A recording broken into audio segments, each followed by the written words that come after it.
The Senate's newest member sold off seven figures worth of stock holdings in the days and weeks after a private, all senators meeting on the novel coronavirus that subsequently hammered U.S. equities.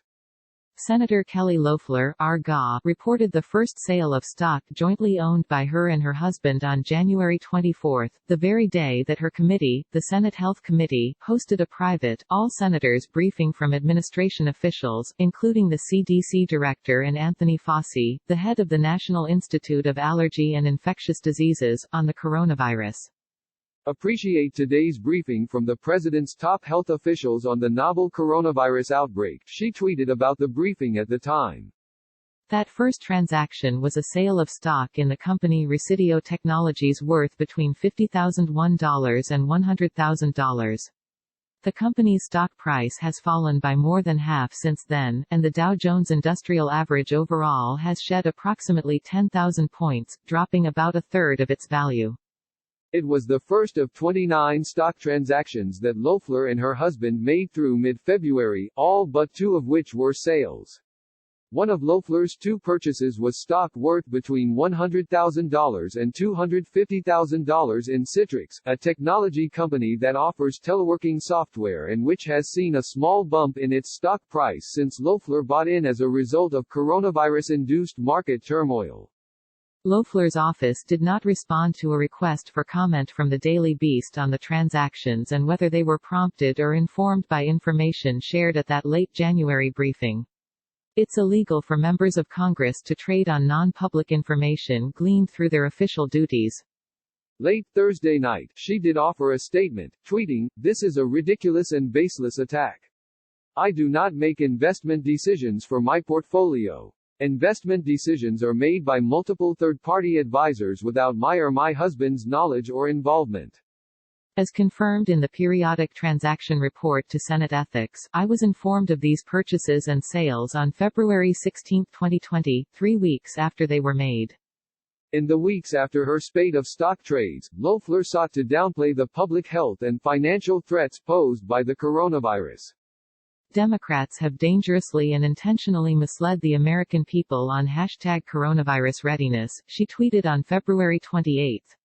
Here's the truth, at real Donald Trump and his administration are doing a great job working to keep Americans healthy and safe. Concerned about #coronavirus, she tweeted on March 10. Remember this, the consumer is strong, the economy is strong, and jobs are growing, which puts us in the best economic position to tackle COVID-19 and keep Americans safe. Loeffler is the second known senator to sell off large stock holdings between that January 24 briefing and the dramatic drop in stock market indices over the last week.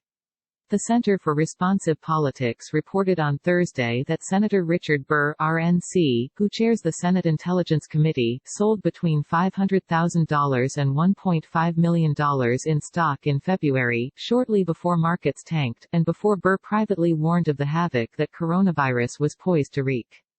Burr lashed out at National Public Radio on Thursday over its report revealing those private comments in a series of tweets that did not mention his stock trades.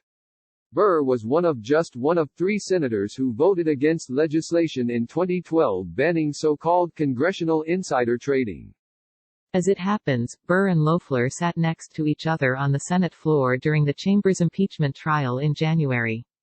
Loeffler assumed office on January 6 after having been appointed to the seat vacated by retiring Senator Johnny Isakson.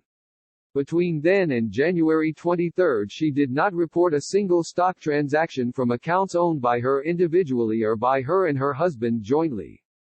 Between January 24 and February 14, by contrast, Loeffler reported selling stock jointly owned with her husband worth between $1,275,000 and $3,100,000, according to transaction reports filed with Senate ethics officials. On February 14, she also purchased the Citrix stock and another $100,000 to $250,000 in technology company Oracle, which has seen its share price decline by more than 18% since then. The 15 stocks that Loeffler reported selling have lost more than a third of their value, on average, since she reported offloading them. She initially reported many of the transactions as sales of stock owned by her husband. Last week she amended the filing to note that most of them were jointly owned. The full scope of Loeffler's portfolio and its particular holdings is not yet known. Senators are required to regularly disclose that information, but in January she requested an extension from Senate ethics officials. A full accounting of her finances will not be public until May. When Loeffler assumed office, she immediately became the wealthiest member of Congress. The Atlanta businesswoman, whose husband is the chairman and CEO of the New York Stock Exchange, is worth an estimated $500 million. From the beginning of her tenure, she has faced scrutiny over potential conflicts of interest. Her position on a Senate subcommittee that oversees futures markets gives Kelly Loeffler a direct position in overseeing her and her husband's financial enterprises. Craig Hallman, lobbyist for the ethics group Public Citizen, told the Atlanta Journal-Constitution in February, "I find it utterly irresponsible the Senate would choose to put Loeffler on that committee, given her conflicts of interest." Unlike other senators, Loeffler's finances are directly tied to her electoral fate. She has pledged to spend $20 million on her bid to hold on to her seat when she faces voters for the first time this November. The cliché about authoritarian leaders being strong but brittle is coming true with Donald Trump.